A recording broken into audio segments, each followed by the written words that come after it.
एक फलस्तीन का था और एक सीरिया का था। वो दोनों आपस में लड़ रहे थे। तो जब वो लड़ रहे थे दोनों के दोनों, तो वहाँ पे भीड़ इकट्ठी हो गई और किसी ने पुलिस को फोन किया। तो पुलिस जब आने वाली थी तो उस सीरिया के लड़के ने, नौजवान ने, उस फलस्तीनी के नौजवान के कान में कुछ कहा। उसके बाद वो लड़ना बंद हो गए दोनों के दोनों और हाथ का हाथ पकड़कर चले गए एक साथ। तो उनसे बाद में किसी ने पूछा कि आखिर इसने कहा क्या था कि तुम लड़ना बंद हो गए या तो इस तरह लड़ रहे थे। तो उस फलस्तीनी ने जो बताया वो आज के लिए उतना बड़ा संगीत है जितना पहले था। उसने कहा कि देख, हम दोनों लड़ रहे हैं, पुलिस आएगी हमें पकड़ के ले जाएगी, हमें अपने अपने मुल्क में भेज देगी। सीरिया वाले का तो मुल्क है तो मैं अपने मुल्क में चला जाऊंगा, चाहे वहां जाके मजदूरी करूं, लेकिन फलस्तीन तो कोई मुल्क भी नहीं है, तो कहाँ जाएगा। तो मुल्क हमारी पहचान होता है। हम दुनिया में जब भी जहाँ कहीं भी जाते हैं हम हिंदुस्तानी की हैसियत से जाते हैं। मुल्क हमारा दुनिया में पहचान होती है। तो आज ये बड़े फख्र की बात है कि 78 साल पहले हमें आज़ादी मिली, हम आज आज़ाद हैं और उस आज़ादी का जश्न मना रहे हैं। मेरे प्यारे दोस्तों, आज़ादी बड़ी मुश्किल से, इसके लिए ना जाने कितनी कुर्बानियां उस वक्त के लोगों ने दी। उन्होंने अपने आज को कुर्बान किया हमारे कल के लिए कि हम आज़ादी के साथ रह सकें। जब हम 15 अगस्त 1947 को आज़ाद हुए तो पूरी दुनिया का अंदाजा ये था कि ये मुल्क ज़्यादा दिन नहीं चल पाएगा, टूट फूट जाएगा। वजह ये थी कि हर तरीके के, हर मुल्क के लोग रहते हैं, हर अलग भाषा बोली जाती है, अलग अलग तरीके का यहाँ पे खान पान है। दूसरी चीज़, जब हम आज़ाद हुए इतने मुश्किल हालात थे उस वक्त के कि उस वक्त के प्रधानमंत्री लाल बहादुर शास्त्री ने कहा कि एक दिन का रोजा या उपवास रखें सब लोग, क्योंकि हमारे पास खाने के लिए अनाज भी नहीं था। जब एक मुल्क अपने शहरियों को, अपने लोगों को 2 वक्त की रोटी ना दे पाए तो वहाँ पे विद्रोह हो जाया करते हैं, वहाँ पे विद्रोह हो जाया करते हैं। लेकिन आज 78 साल बाद हम दुनिया में सबसे ज़्यादा अनाज पैदा करते हैं, 78 साल बाद दुनिया में सबसे ज़्यादा दूध पैदा करते हैं। तो हमने दुनिया को गलत साबित किया और ये बताया कि हिंदुस्तान एक आज़ाद मुल्क की हैसियत से रह सकता है और दुनिया की जो मुल्कों की बिरादरी है उस पर फख्र के साथ खड़ा हो सकता है। मेरे प्यारे दोस्तों, कुछ शायद सभी ख्वाब तो पूरे नहीं हुए होंगे, कुछ ख्वाब देखे जो अभी तक बराबरी नहीं है मुल्क के अंदर, या कुछ चीज़ें ऐसी हैं जो हम नहीं कर पाए। शिक्षा, किसी भी बच्चे का अगर माँ के दूध के बाद अगर कोई हक है उसको दुनिया में आने के बाद, तो वो उसका हक है शिक्षा, कि उसको शिक्षा मिले। अगर उसको शिक्षा नहीं मिली तो वो अपाहिज रह जाएगा, वो अपंग रह जाएगा, वो दुनिया के सामने खड़ा नहीं हो पाएगा। इसलिए माँ के दूध के बाद इसीलिए हमारे यहाँ कहा गया कि सबसे पहला जो शिक्षक है, सबसे पहला जो उस्ताद है वो माँ है। तो माँ के बाद एक बच्चे को शिक्षा की, तालीम की इतनी ज़रूरत है जितनी माँ के दूध की, क्योंकि वो दुनिया के सामने खड़े हो सके, वो दुनिया को समझ सके, अच्छे बुरे की तमीज़ पैदा हो सके। तो मेरे अजीज दोस्तों, आज भी वो ख्वाब हमारा अधूरा है। आज भी हर बच्चा, अभी तक उसको शिक्षा उस तक नहीं पहुंची या वो शिक्षा तक नहीं पहुंचा। आज भी ये ख्वाब हमारा अधूरा है। करोड़ों बच्चे, लाखों बच्चे आज भी स्कूल से बाहर हैं, आज भी वो सड़कों पर हैं और हम ये समझते हैं कि अगर उनके पास शिक्षा नहीं है तो उनका मुस्तकबिल, उनका फ्यूचर थोड़ा तारीख है, थोड़ा मुश्किल है। आज दुनिया बहुत तेजी के साथ तरक्की कर रही है। आप लोग तो गाए बगाए सुनते रहते होंगे कि आर्टिफिशियल इंटेलिजेंस का ज़माना है, आर्टिफिशियल इंटेलिजेंस, AI, ये सब तो दुनिया हमारे सामने ये हो रहा है। तक हम शायद ना हो, लेकिन हमारी पीढ़ी ने, आप लोगों ने सब चीज़ें देखी। तार का फ़ोन देखा, फिर मोबाइल देखा, मोबाइल के बाद फिर बड़ा टच फ़ोन देखा, कंप्यूटर देखे और उसके बाद आज आर्टिफिशियल इंटेलिजेंस, जो एक दुनिया के अंदर एक टेक्नोलॉजी का नया इनकलाब है, वो भी हमारे सामने आ रहा है। हम उसको अपने सामने होता हुआ देख रहे हैं। लेकिन मेरे प्यारे दोस्तों, कहीं ऐसा ना हो कि हम उसको समझ ना पाए और हमारे लिए मुश्किलें हो जाए। इसके लिए ज़रूरी है कि हम अपने बच्चों को, मैं हमेशा कहा करता हूँ कि अपने बच्चों को इतनी शिक्षा और इतनी तालीम दें कि वो दुनिया को समझ सके।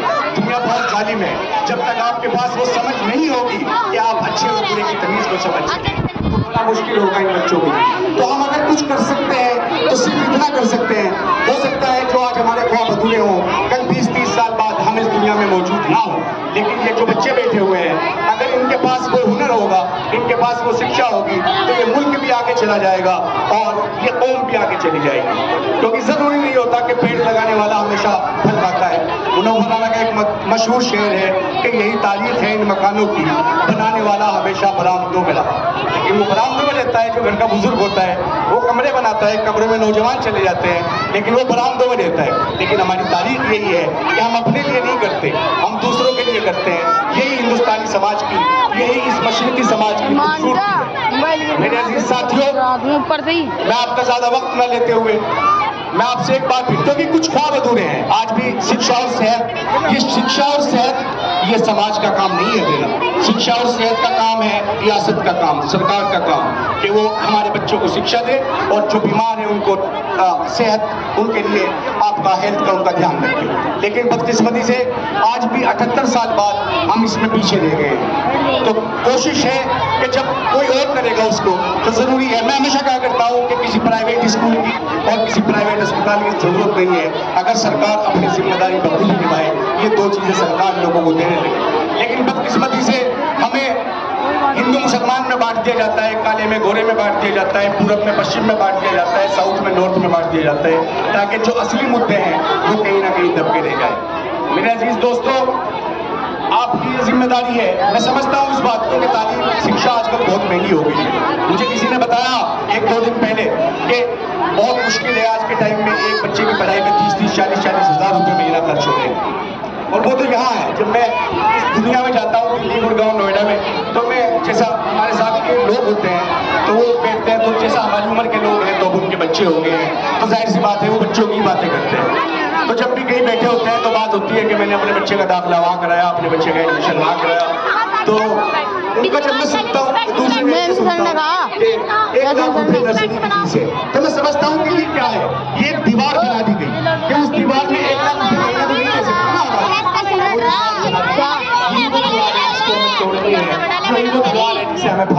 मुझे तो कहा था बीच में तो जाकर बस सबका बराबर है। अगर अभी ये अल्लामा इकबाल ने एक बार एक सवाल पूछा था, उस टाइम के लिए मुल्क आजाद नहीं था, कि गरीब का बच्चा टाट पे है, अमीर का बच्चा कुर्सी पे है, आखिर क्यों?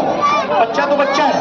रियासत, स्टेट सरकार तो उसके लिए माँ की जैसी है। माँ तो कभी बच्चों में फर्क नहीं करती। गरीब का बच्चा टाट पे बैठ के क्यों पढ़ रहा है और अमीर का बच्चा कुर्सी पे बैठ के क्यों पढ़ रहा है? इस सवाल को 78 साल तक हम ऐसे ही आज इस सवाल को मैं फिर पूछ रहा हूँ, क्या गलती है कि गरीब का बच्चा टाट पे है, अमीर का बच्चा कुर्सी पे है, जबकि दोनों के दोनों बच्चे एक ही माँ की औलाद है, भारत माता की औलाद है, रियासत एक है, रियासत माँ की जैसी होगी, हर शहरी से प्यार करेगी। लेकिन वो शहरी जो बच्चा पैदा हुआ उसको पहले ही दिन से आपने बता दिया कि आप टाट पे बैठेंगे, एक बच्चे को आपने कुर्सी पे बैठा दिया, उसके अंदर एहसास से कमतरी पैदा हो जाती है। उस बच्चे के अंदर उसको लगता है कि शायद मेरे माँ बाप में कुछ कमी है, तेरे में कुछ कमी है। उसके अंदर पूरी जिंदगी वो एहसास से कमतरी रहती है। और कभी भी नौजवान बच्चों, कभी भी किसी बच्चे के अंदर एहसास से कमतरी मत आने दो, क्योंकि जब इंसान मायूस हो जाता है वो जब हारता है, जब तक वो मायूस नहीं होता वो हमेशा लड़ता रहता है। ये बच्चों के अंदर एहसास से कमतरी हो जाती है कि एक स्कूल की बस जा रही है, उसमें कुछ बच्चे बैठ के जा रहे हैं और कुछ बच्चे उसमें नहीं बैठ पा रहे, वो पैदल जा रहे हैं स्कूल में, तो उससे भी ये बराबरी कभी नहीं हो सकती। ये बहुत ही बड़ा फर्क है कि हम अपने बच्चों को, जो भूल जैसे बच्चे हैं, छोटे छोटे बच्चे हैं, जो उनका हक है माँ के दूध के बाद कि उनको शिक्षा मिले, उनको भी बेहतर तालीम मिले, उनकी तबीयत भी ठीक हो, उनकी परवरिश भी ठीक हो, वो हम आज 78 साल बाद, ये सवाल आज हमारे सामने है। और ये आज 78 साल बाद स्वतंत्रता दिवस और यौम आज़ादी आज ये सवाल छोड़ के जा रहा है कि आज़ादी तो मिली थी, बिल्कुल मिली थी, लेकिन आज़ादी सिर्फ किससे मिली? तो दूसरों के राज से, गैरों के राज से, अंग्रेजों के राज से, सदियों तक रही गुलामी से। लेकिन एक आज़ादी, क्या आज भी हम आज़ाद हैं? एक सवाल जो शायद हर किसी के दिमाग में, जो जिसके भी थोड़ा बहुत अपने मुल्क से मोहब्बत है, अपने लोगों से मोहब्बत है, एक सवाल आज भी ये दिन छोड़े जा रहा है, क्या हम आज़ाद हुए किससे? अशिक्षा से, जहालत से। क्या हम आज़ाद हुए बीमारियों से? क्या हम आज़ाद हुए अपने अंदर पनप रही पुरानी परंपराओं से, जिसने हमें तोड़ के रख दिया है, छोड़ने की बजाय तोड़ के रख दिया है? तो आज़ादी, एक इंसान को आज़ादी का मतलब ये नहीं है कि वो एक आज़ाद सिर्फ एक मुल्क में रहे। आज़ादी का मतलब है वो अपनी बात कह सके, आज़ादी का मतलब है वो अपनी बात सोच सके, क्योंकि आज़ाद इंसान बेहतर सोच सकता है, आज़ाद इंसान बेहतर कर सकता है, आज़ाद इंसान बेहतर प्लान करा सकता है। तो अगर आज मैं एक मिसाल हमेशा पिछले कुछ दिन से दे रहा हूँ, जहाँ बोल रहा हूँ जाके, कि आज के अंदर देखिए, मजहब से कोई फर्क नहीं पड़ता, किसका क्या मजहब है, इंसानियत भी कोई चीज है। आज गाजा के अंदर तकरीबन 2.5 करोड़ लोग एक छोटी सी पट्टी में कैद है, ना कोई अनाज है, ना कोई भूखे बच्चे, ग़िज़ाइयत के सारे मर रहे हैं। वहाँ तो मीडिया भी इतनी आज़ादी के साथ नहीं है। आप ये देखिए कि वहाँ इतनी बड़ी भुखमरी है, दुनिया में कहने को 56 देश मुसलमानों के हैं, लेकिन एक भी आदमी के मुंह में आवाज नहीं है कि वो बोल सके। एक भी आदमी के अंदर हिम्मत नहीं है कि वो कह सके। क्यों? क्योंकि उन मुल्कों में आज़ादी नहीं है, उन मुल्कों के अंदर बादशाह लोग बैठे हुए हैं, वहाँ आपको इस तरह आज़ादी नहीं है। अगर आप, मैं मिसाल दूंगा आज आपको, इस मुल्क की खूबसूरती जो मुझे सबसे अच्छी लगती है, जिससे मुझे मोहब्बत है, वो ये है कि मैं यहाँ खुलकर बोल सकता हूँ। मेरा जी करे तो मैं खुल के व्हाट्सएप पे लिख सकता हूँ, मेरा जी करे तो मैं खुल के फेसबुक पे लिख सकता हूँ, ट्वीट कर सकता हूँ। आप सऊदी अरब में हुकूमत के खिलाफ एक लफ्ज़ नहीं लिख सकते, जेल के अंदर डाल दिए जाओ। ये आज़ादी नहीं है। आज़ादी एक आज़ाद इंसान को मिलती है, जो गुलामी है। आज भी पूरी की पूरी दुनिया के अंदर गाजा भूखा मर रहा है। किसी मुस्लिम दुनिया में 100 लोग भी सड़क पे निकल के ये निकाह के लिए बुरा हो रहा है, क्योंकि वो सो रहे हैं, किसी डंडे के नीचे उनको थामा हुआ है, ये सब डंडे के नीचे थामा हुआ है, इस वजह से आज जुल्म हो रहा है। तो मेरे दोस्तों, मेरे अजीज साथियों, आप मेरे से ज्यादा जानकार हैं, दुनिया को देख रहे हैं शायद आज आप चारों तरफ।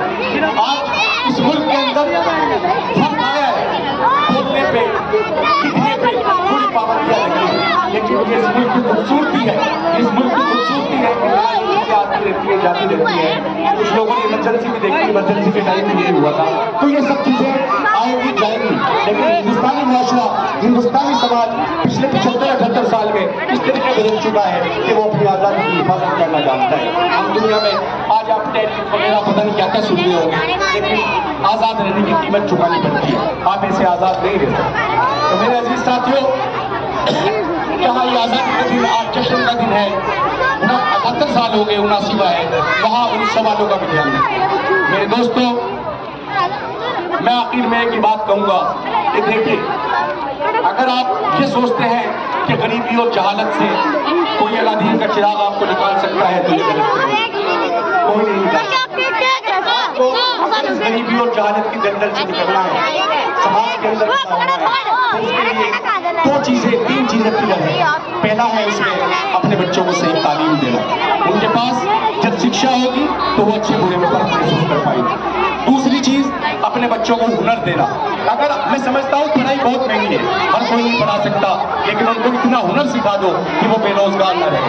हुनर वक्त के साथ बदलते रहते हैं। अगर हुनरमंद आदमी कभी बेरोजगार नहीं रह सकता, कभी भूखा नहीं रह सकता। और तीसरी चीज, हमारे माशरे में जो बुराइयां फैल रही हैं, उन बुराइयों से उनको बचाओ। जैसे आज के जमाने में सबसे बड़ी बुराई अगर मैं समझता हूँ तो मोबाइल का गलत इस्तेमाल है। ये मोबाइल तो अच्छाई के लिए बना था, लेकिन हमने बदकिस्मती से, ये इसका कारण है हमारी जहालत, इसका गलत इस्तेमाल ज्यादा हो रहा है। वो चाहे क्राइम में हो रहा है, चाहे इसका कुछ लोग खेल रहे हैं, जो भी कुछ है, छुआ सकता, जो भी कुछ चल रहा है, वो गलत इस्तेमाल ज्यादा हो रहा है सही इस्तेमाल के बजाय। तो मेरे दोस्तों, जो भी कौम, मेरी बात याद रखना, मैं अपनी तजुर्बे के बुनियाद पे और जो मैंने पढ़ा है जिंदगी में, मैं उसकी बुनियाद पर कह रहा हूँ, जो भी कौम सूद के दलदल में फंसी होगी, प्याज के दलदल में फंसी होगी, कभी तरक्की नहीं कर सकती। कैसे नहीं कर सकती? जब सल्लल्लाहु अलैहि वसल्लम ने प्याज पर रोक लगाई तो कारण क्या था? मिसाल लीजिए, मैं ब्याज देने वाला हूँ, आप ब्याज लेने वाले हैं। मैंने आपको ब्याज दिया, मेरे पास 1 लाख रुपये थे, मैंने आपको ब्याज दिया, तो क्या होगा? ब्याज लेने वाला जो मैं हूँ वो तो अमीर होता चला जाएगा, और ब्याज देने वाला, जब आप 1 लाख रुपये में ब्याज चुकाएंगे, आप गरीब होते चले जाएंगे। इससे क्या होगा? समाज के अंदर अमीर और गरीब की एक खाई बढ़ती चली जाएगी और आज़ादी आपकी खत्म हो जाएगी, सर्व हो जाएगी। इसलिए इसमें पाबंदी लगी। नशे पे इसलिए पाबंदी लगी कि नशा इंसान को इंसान नहीं रखता, वो इंसान को पागल बना देता है। तो इंसान जब नहीं है तो वो क्या बेहतर सोच पाएगा? तो नशाखोरी, सूद, मोबाइल का गलत इस्तेमाल, जहालत, ये तमाम चीजें हैं जिनसे हमें लड़ना होगा। मुझे उम्मीद है आज मैं खुशी के साथ ये भी कह सकता हूँ कि आज दुनिया हमारी तरफ देख रही है। हम दुनिया के सबसे नौजवान मुल्क हैं। हमारी आबादी तकरीबन 70% आबादी 35 साल से कम है उनकी उम्र, और किसी भी मुल्क का मुस्तकबिल, किसी भी मुल्क की किस्मत उसका नौजवान लिखता है। हमारा नौजवान तबका लेकिन कब लिखता है? जब उसके पास जरूरी हुनर हो, जब उसके पास जरूरी शिक्षा हो। तो मेरे साथियों, अगले 21 साल इस मुल्क के लिए बहुत जरूरी है। जब हम 100वां राष्ट्रीय इंडिपेंडेंस डे और जो आज़ादी मना रहे होंगे, 100 साल हो गए उनकी आज़ादी में, हमारे सामने कुछ बड़े टारगेट हैं, जैसे कि हम हर शहरी को, हर बच्चे को क्या जरूरी शिक्षा दी जाए, क्या हम हर शहरी को उसके इलाज का खर्चा दे पाए, वो इलाज के बिना। क्योंकि अगर 21वीं सदी में भी कोई बिना इलाज के और बिना दवाई के मर रहा है तो आप उसको ये नहीं कह सकते कि ये उसकी किस्मत है। ये किस्मत नहीं है, ये वो है जो आपने खुद अपने हाथों से जुल्म किया है। ये जुल्म है, ना कि ये किस्मत है बाद में वो किस्मत के और नसीब के जिम्मे लगा देंगे। तो जब 100 साल होंगे हमारी आज़ादी को तो हमारे सामने कुछ बड़े टारगेट हैं कि मुल्क को खड़ा करना है, बेरोजगारी को खत्म करना है, लेकिन उसके साथ साथ जो कौम, जो हमारा हिस्सा इस मुल्क का पीछे रह गया है कहीं ना कहीं इस देश में, उसको भी बराबर लेके चलना है। जैसे मैंने कहा, ये जो मॉडर्न डेमोक्रेसी है, गणतंत्र है, इसकी बुनियाद है रियासत और सियासत में। रियासत और सियासत, रियासत स्टेट को कहते हैं जो हमेशा रहता है, सियासत आती जाती रहती है पाकिस्तान में। तो रियासत को कहा गया कि रियासत होगी माँ की जैसी, और जब रियासत माँ की जैसी होगी तो हर शहरी का ख्याल रखेगी, हर बच्चे का ख्याल रखेगी। तो हमारे सामने जो आज सवाल हैं, जो मुश्किलात हैं, हमें उनका सवाल ढूंढना है।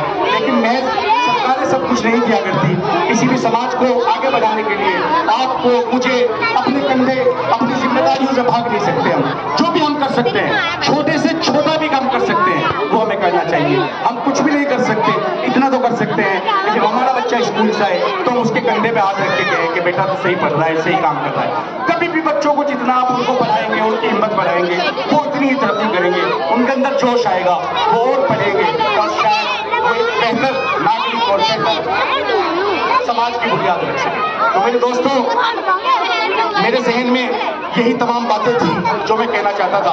एक बार फिर जो मैं आज़ादी, इंडिपेंडेंस डे की बहुत बहुत मुबारकबाद, बहुत बहुत शुभकामनाएं।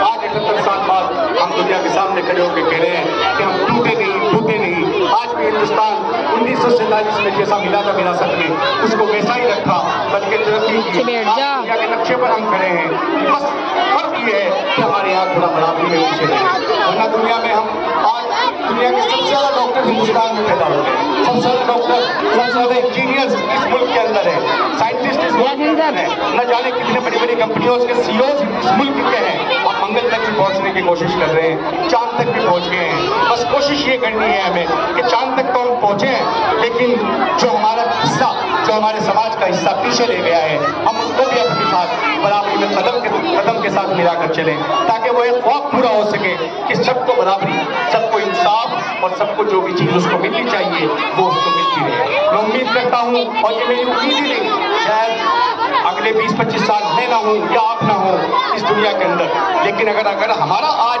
खराब होने से किसी का कल समझ सकता है तो अपने आज की कुर्बानी देने से कभी न डरना चाहिए। क्योंकि जिन लोगों ने आज़ादी के टाइम कुर्बानियाँ दी थी, उन्हें पता था वो नहीं देख पाएंगे आज़ादी को, लेकिन वो हम जी रहे हैं। इसलिए बहुत मेहनत के हैं ये 21-20 साल, आपको मेहनत करनी है, बहुत ज़्यादा कुर्बानियाँ देनी है। मायूस नहीं होना है, सबसे बड़ी बात मायूस नहीं होना है कि यार मेरे पास तो पैसे नहीं है, मैं अपने बच्चों को कैसे पढ़ाऊँ। अगर आप नहीं पढ़ा सकते स्कूल के अंदर तो सरकारी स्कूल के अंदर पढ़ाइए ज़रूर, कहीं भी पढ़ाइए, कुछ भी कीजिए, लेकिन मायूस नहीं हो। जब मायूसी आपके अंदर आ जाएगी तो मायूसी कुफर है, मायूसी जैसे ही आपके अंदर आ गई, मायूस इंसान हार जाता है। तो मायूसी को अपने ऊपर हावी नहीं होने देना। और ये जो समाज में आज बदचलनी चल रही है, इसको भी सोचिए, आप बड़े लोग हैं, समझदार लोग हैं, कि ये प्याज का काम, ये मोबाइल का गलत इस्तेमाल, क्या ये ठीक हो रहा है? ये हमें पीछे लेके जा रहा है। मैं अक्सर ये देख रहा हूँ पिछले 3-4 साल से कि जो कुछ लोग, मैं हमेशा कभी मजहब की इस बात पे यकीन नहीं करता, मैं इंसानियत को तरजीह ज़्यादा दूंगा, लेकिन जो कौम, जो भी बिरादरी, जो भी समाज का हिस्सा पीछे रह गया है, जैसे मुसलमान पीछे हैं, दलित पीछे हैं, ये लोग, इनकी आमदनी का हिस्सा स्कूल में जाने के बजाय ज़्यादा हिस्सा थाने में जा रहा है, वकील के पास जा रहा है। आप महिला थाने में जाइए, 100 में से 95 केस इन्हीं लोगों के मिलेंगे, मुसलमानों के मिल रहे हैं। आज को बदकिस्मती से मुझे ये कहना पड़ रहा है। तो आपकी गाड़ी कमाई कहाँ जा रही है? अच्छा सामने से आपकी गाड़ी कमाई कहाँ जा रही है? वकीलों के पास जा रही है। आपकी गाड़ी कमाई कहाँ जा रही है? डॉक्टरों के पास जा रही है। जानी कहाँ चाहिए थी वो? बेहतर हुनर सीखने के लिए, बेहतर शिक्षा के लिए, अपने आप को गलती करने के लिए। तो मेरे दोस्तों, आज़ादी का दिन है, सोचिएगा जरूर कि आखिर क्या वजह है कि हम सबसे ज़्यादा महिला थानों के बाहर खड़े हैं। आखिर क्या वजह है कि हम सबसे ज़्यादा थानों के बाहर हैं, वकीलों के पास हैं, जो हमें लूटने को तैयार है। आखिर क्या वजह है? मेरी नज़र में आप सोचिएगा, और मैं आपके ये सवाल झोली में फेंक रहा हूँ, आपकी झोली में डाल रहा हूँ, सोचिएगा कि इसका क्या जवाब हो सकता है, कि आखिर क्या वजह है। मेरी नज़र में जो जितना मैंने अपनी छोटी सी जिंदगी में और अपना छोटा सा मेरे पास वक्त है, उसके हिसाब से जो मैंने लिया कि ये इस सब चीज़ों का कारण जो हमें लूट रहे हैं, इसका कारण है अशिक्षा, जहालत। जब तक हम जहालत से नहीं लड़ेंगे आप इन चीजों को कभी दूर नहीं कर सकते। तो मेरे अजीज साथियों, मैं ये सवाल आपके बीच में छोड़ के जा रहा हूँ कि आखिर हम क्यों महिला थानों में, क्यों अदालतों में, क्यों हॉस्पिटलों के बाहर सबसे ज्यादा खड़े हैं और रुसवाई अपने बना रहे हैं, हम रुसवा हो रहे हैं। मेरे दोस्तों, इस सवाल का जवाब आप कोशिश कीजिएगा, इस सवाल का जवाब आप दानिशमंद लोग हैं, आप इस सवाल का जवाब ढूंढकर कोशिश कीजिएगा। अगर आप इतना सा भी हिस्सा डाल सकें तो वो बहुत बेहतर होगा। तो एक बार फिर बहुत बहुत शुक्रिया आप तमाम लोगों का मुझे सुनने के लिए, और बहुत बहुत शुक्रिया यहाँ आने के लिए। हमारी कोशिश है, मैं स्कूल के बारे में बताता हूँ आपको, सिर्फ 1-2 मिनट लूँगा। एक स्कूल लाइफ से मेरा कोई बहुत ज़्यादा टच नहीं है, तो इसलिए शायद मेरी बात आपको पूरी बात ना पता चले। लेकिन जब इस स्कूल की बुनियाद रखी थी तो यही कोशिश थी, आज से 2016 में तकरीबन 9 साल होने वाले हैं, 10 साल होने वाले हैं, कि वो बच्चा जो स्कूल की बस में नहीं बैठ सकता, वो बच्चा जो कुर्सी पे नहीं बैठ सकता, हम उसको एक